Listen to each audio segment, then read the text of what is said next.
नमस्कार।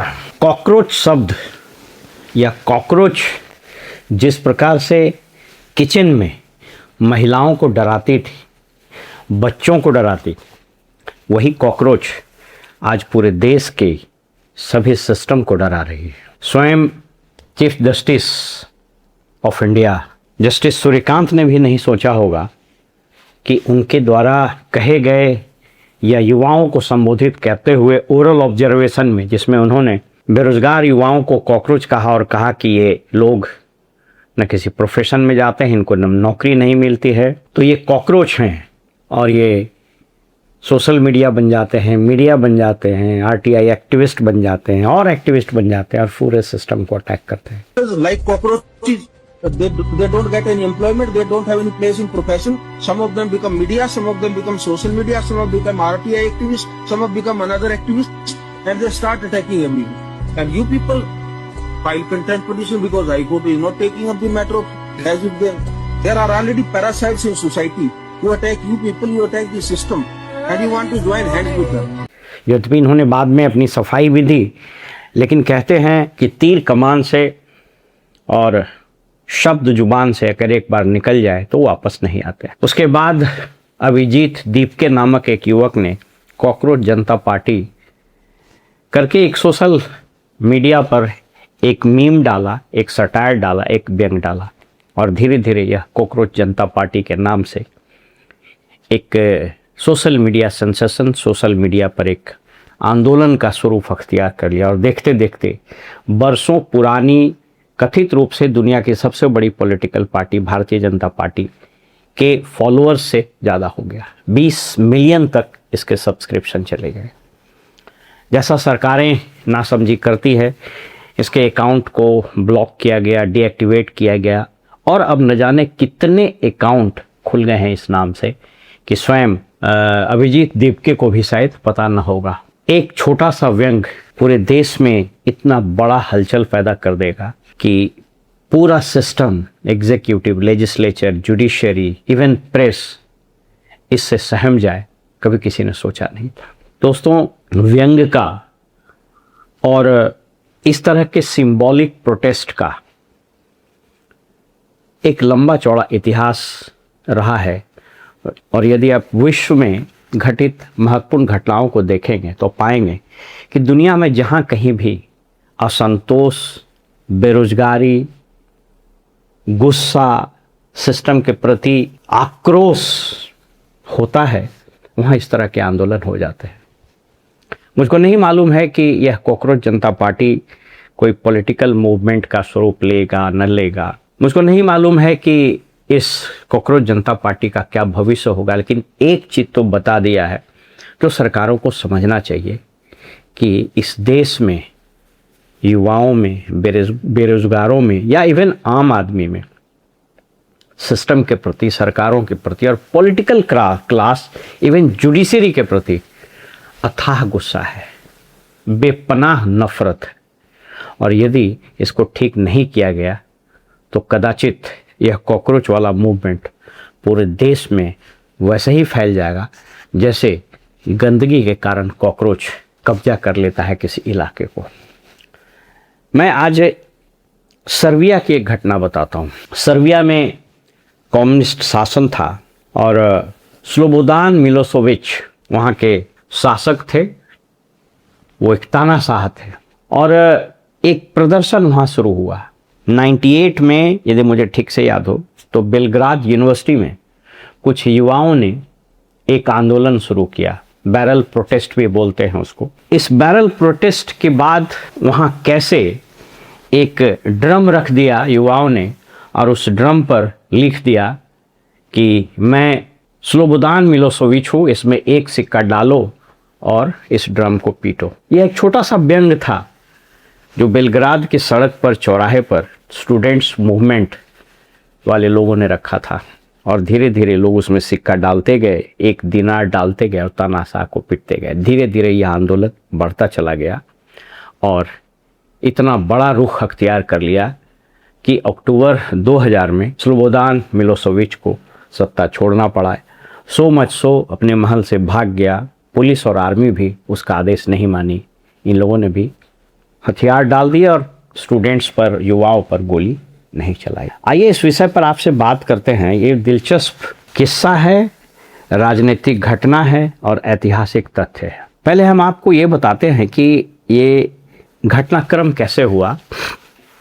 तो एक पब्लिक इंटरेस्ट लिटिगेशन की सुनवाई करते हुए जस्टिस सूर्यकांत ने एक ओरल ऑब्जर्वेशन दिया। जैसा आजकल जजों की आदत है कि वो फैसला करने से ज़्यादा दिलचस्पी इस बात को लेकर के रहते हैं कि ओरल ऑब्जर्वेशन दिया जाए और पॉलिटिकल भाषा का प्रयोग करते हैं।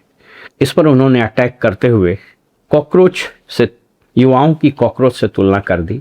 Like cockroaches, they don't get any employment, they don't have any place in profession. Some of them become media, some of them become social media, some of them become RTI activists, some of them become another activists, and they start attacking everyone. And you people file contempt petition because High Court is not taking up the matter as if there are already parasites in society who attack you people, you attack the system, and you want to join hands with them. हालांकि बाद में उनको एहसास हुआ जब ये word पूरा boomerang कर गया, लेकिन तब तक बहुत देर हो चुका था। और इस देश में मैं भी कॉकरोच हूँ और कॉकरोच जनता पार्टी के नाम से एक कैंपेन चलना शुरू हुआ और पूरा डिजिटल प्लेटफॉर्म एक तरह से मानो क्रैश हो गया। मैं इस कॉकरोच जनता पार्टी ने जो 5 प्रमुख डिमांड उठाए हैं, इस डिमांड को पहले हम आपको बताते हैं, उसके बाद सर्बिया की घटना पर हम चलेंगे कि सर्बिया और यहाँ कॉकरोच वाले मूवमेंट में क्या समानता है।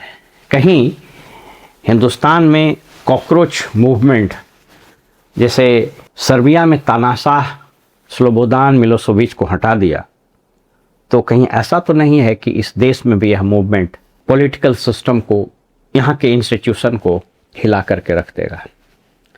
इनके 5 डिमांड क्या हैं, अगर आप सुनिएगा तो आपको लगेगा कि कितना युवाओं में कितना क्रोध है, आम आदमी में कितना नफरत है इसके प्रति। पहला डिमांड क्या है? पहला डिमांड ये है कि जो जजेज हैं हाई कोर्ट, सुप्रीम कोर्ट के, उनको रिटायरमेंट के बाद कोई पोस्ट रिटायरमेंट पद नहीं दिया जाएगा। ये बोलने की ज़रूरत है क्या? इस देश में जज रिटायर करते हैं और वो कभी नहीं रिटायर करते हैं। वो चाहे रंजन गोगोई हों, चाहे कोई हों, रंगनाथ मिश्रा हों, जस्टिस खरे हों, कितने लोग जजेस रिटायर करते हैं और उसके बाद तुरंत उनको पद मिल जाता है। कुछ चीज़ों को तो संस्थागत कर दिया गया है, जैसे राष्ट्रीय मानवाधिकार आयोग राज्य में अगर है, जैसे बिहार में बिहार राज्य मानवाधिकार आयोग, इसमें रिटायर्ड जजेज ही होंगे। तो पहला डिमांड ये है। इसका मतलब आम लोगों में इस बात को लेकर के भयंकर निराशा है, क्रोध है और गुस्सा है कि ये जजेज आते हैं, अपना कार्यकाल पूरा करते हैं, रिटायर करते हैं और फिर उनको पद मिल जाता है। और ये जब तक ज़मीन के नीचे या तो दफनान नहीं दिए जाते हैं या चिता पर नहीं लेट जाते, कुछ एक अपवाद को छोड़कर इनको पद पर पद मिलता रहता है। बिहार में एक जज थे, अभी जिंदा है या उनकी मृत्यु हो गई मुझको नहीं मालूम। रिटायरमेंट के बाद न जाने कितने आयोगों के वो अध्यक्ष बने। उनका जो आँख का भौंवा है यह बढ़ते बढ़ते यहाँ तक आ गया, इनका आँख ढक गया, चल नहीं पाते, देख नहीं पाते, बोल नहीं पाते, पढ़ नहीं पाते। लेकिन सरकार ने लगातार इनको किसी न किसी आयोग का अध्यक्ष बनाए रखा। उद्देश्य साफ था, अपने मन मुताबिक ऑर्डर लिखवाना। मुझको कई लोगों ने बताया कि वस्तुतः इनको अध्यक्ष बनाने के साथ ही इनको रिस्पॉन्सिबिलिटी दे दी गई थी कि आपके लिए एक रिपोर्ट तैयार कर दिया जाएगा, आपका काम सिर्फ है उस पर हस्ताक्षर कर देना और ये रिपोर्ट गवर्नमेंट को सबमिट कर। दूसरा, इलेक्शन कमीशन के प्रति आक्रोश, गुस्सा, नफरत, निराशा और हताशा। दूसरा डिमांड ये है कि अगर इलेक्शन में रिगिंग होती है, इलेक्शन में किसी भी तरीके का गड़बड़ी होती है, तो चीफ इलेक्शन कमिश्नर को एक तरह से हैंग कर दिया जाए, यूएपीए के तहत उन पर मुकदमा दर्ज किया जाए। इस बात से कौन इनकार करेगा कि चुनाव आयोग ने अपनी विश्वसनीयता खो दी है। और खासकर जिस तरीके से एसआईआर कराया गया, मैं उसके उद्देश्य से या उसमें क्या हुआ नहीं हुआ उस पर बात नहीं कर रहा हूँ, लेकिन ये अब ओवियस है कि सत्तारूढ़ दल, स्पेशली भाजपा का एजेंट के रूप में चुनाव आयोग ने काम किया। तीसरा, 50% रिजर्वेशन महिलाओं के लिए। ये 33% रिजर्वेशन की बात सरकार ने की और कहा कि साहब सीट बढ़ाया जाएगा। मैंने एक वीडियो बनाया था कि तकरीबन एक एमपी पर एक साल में उसके एमपी लैड को अगर मिला दीजिए तो करीब करीब 6 से 7, 8, कहीं कहीं 10 करोड़ तक खर्च होता है साल में। तो अगर 500 प्लस 524 अगर एमपी है प्लस राज्यसभा में 80, तो आप जोड़ लीजिए कि कितना हजार करोड़ एक साल में और कितना लाख करोड़ 5 साल में खर्च होता है। क्या एमपी की संख्या बढ़ा देने से देश तरक्की कर जाएगा? नहीं। इन्हीं के रिश्तेदार, नातेदार, बेटा, पोता, बहू, चाचा, भतीजा, इन सबों को यहाँ जगह मिलेगी। तीसरा डिमांड क्या है? जिस तरीके से लोग पॉलिटिकल पार्टीज बदलते हैं उतना जल्दी तो लोग अपना शर्ट और पैंट नहीं बदलता है। एंटी डिफेक्शन कानून बना लेकिन वो निष्प्रभावी हो चुका है। कॉकरोच जनता पार्टी का चौथा डिमांड ये है कि अगर कोई दल बदल करता है तो 20 साल तक वो चुनाव नहीं लड़ेगा। और पांचवा कि साहब जो ये दलाल, पत्तलकार और जूता चाट गोदी मीडिया है, इसके बैंक अकाउंट और इसके इक्विटी शेयर्स आदि की जांच हो कि इसने कितने पैसे इतने दिनों में बनाए, कौन नहीं जानता है। कैसे प्रणव राय के एनडीटीवी को कब्जा कर लिया अडानी ने, मुकदमे लादे गए, उसको जेल भेज दिया गया, और जब एनडीटीवी कब्जे में आ गया तो प्रणव राय पर मुकदमे हट गए, यानी वो दोष सिद्ध नहीं हुआ। तो फिर उनसे जो ये छीना गया उसका क्या? लगभग सारे न्यूज चैनल पर इन्हीं उद्योगपति और बड़े बिजनेसमैन जो कि दलाल बन चुके हैं उनका कब्जा है। अडानी और अंबानी का कितना न्यूज चैनल है आप सब लोग जानते हैं। तो ये 5 डिमांड है। अब आइए आपसे हम थोड़ा बात करते हैं सर्बिया में हुई एक दिलचस्प घटना से। मैं ये इसलिए बता रहा हूँ कि सर्बिया देश में जो 98 में एक मूवमेंट शुरू हुआ, ठीक इसी प्रकार के व्यंग से वहाँ शुरुआत हुई थी। गोटोबजे का जो सर्बियन शब्द है गोटोबजे, मैं आपके स्क्रीन पर दिखा देता हूँ। इसका मतलब होता है ही इज़ फिनिश्ड और ही इज़ ओवर। गोटोबजे का मतलब होता है he is finished, he is over. Basically हुआ ये था कि बेलग्राद यूनिवर्सिटी में लेट 98 में एक स्टूडेंट मूवमेंट शुरू किया गया और उसका नाम था ओटपोर। ओटपोर का मतलब होता है, वर्ड है द रेजिस्टेंस, यानी विरोध करना। ये बेसिकली युवाओं के द्वारा तैयार किया गया एक संगठन था जो स्लोबोदान मिलोसेविच, जो उस वक़्त का तानाशाह था, उसके तानाशाही रवैये, प्रेस की freedom, civic rights, democratic rights और इकोनॉमिक डिस्ट्रेस के कारण उपज रहा था। इन युवाओं ने क्या किया कि एक छोटा सा सटायर शुरू किया। इन लोगों ने एक ड्रम, बैरल भी बोलते हैं, ड्रम भी बोलते हैं, उसको बेलग्राद के सड़क चौराहे पर रख दिया। एक बड़ा सा ड्रम था। उस ड्रम पर मिलोसेविच जो राष्ट्रपति था उसकी तस्वीर रख, और वहाँ पर एक सेंटेंस लिख दिया कि इसमें 1 दिनार 1 सिक्का डालो और वहाँ जो रखा हुआ है डंडा, उससे राष्ट्रपति को मारो। शुरुआती दौर में तो ये एक हंसी का, एक व्यंग का साधन बना, लेकिन उसके बाद धीरे धीरे यह मूवमेंट बनना शुरू हुआ।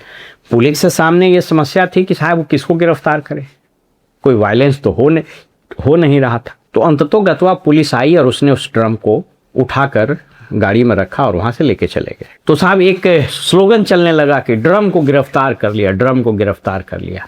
तो ये सरकार का हास्यास्पद हरकत ये और आग में घी का काम किया। जिस तरीके से यहाँ हो रहा है, भाजपा के कई एक लीडर और ये जो दलाल मीडिया है, यह कॉकरोच को लेकर के जिस तरह की बातें करनी शुरू की है, कोई इसको बोलता है पाकिस्तान का है, कोई बोलता है कुछ, कोई बोलता है कुछ, तो ये आग में घी डालता है। भाजपा का एक नेता कॉकरोच को लेकर के ऐसे और उसको स्प्रे करके उसको मार रहा है।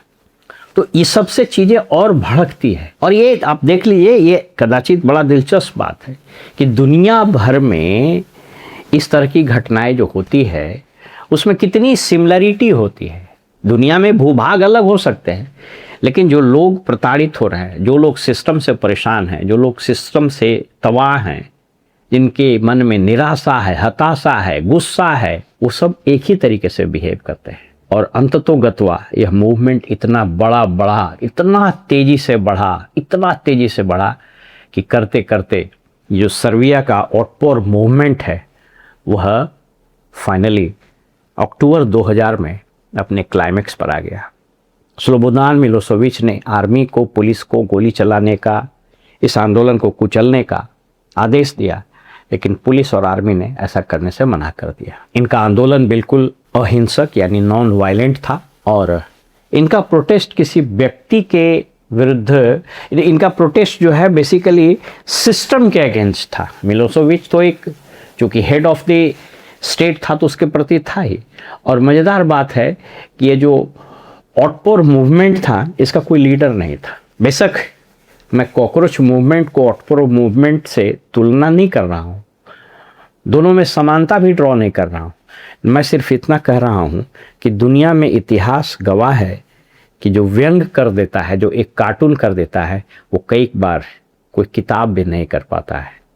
दुनिया में कई बार एक शब्द जो बोला जाता है वह इतना बड़ा परिवर्तन ला देता है, लोगों के दिलों को इतना झकझोर देता है कि शायद लंबा चौड़ा भाषण भी उतना नहीं कर पाता है। इसीलिए कार्टून का अपना महत्व है। अब देखना होगा कि यह जो कॉकरोच शब्द है, जो हिंदुस्तान के प्रजातांत्रिक इतिहास में एक नए व्यंग के रूप में उभरा है, यह जो प्रतीक बन गया है सिस्टम के अंदर बैठे हुए भ्रष्टाचारियों, सिस्टम में व्याप्त गंदगी, इस देश में बढ़ रही बेरोजगारी, भूखमरी, असमानता, न्याय के नाम पर तमाशा, मीडिया में दलाली, इन सबों के प्रति जो आक्रोश है, यह कौन सा स्वरूप अख्तियार करता है यह तो कहना अभी बड़ा प्रीमैच्योर है। लेकिन एक चीज़ तय है कि इस व्यंग को सरकार हल्के में नहीं ले।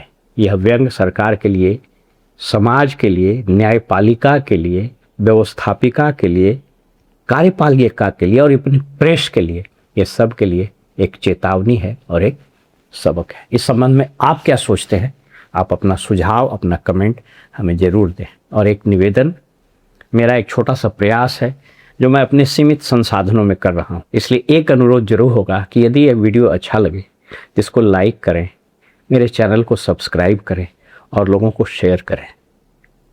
नमस्कार।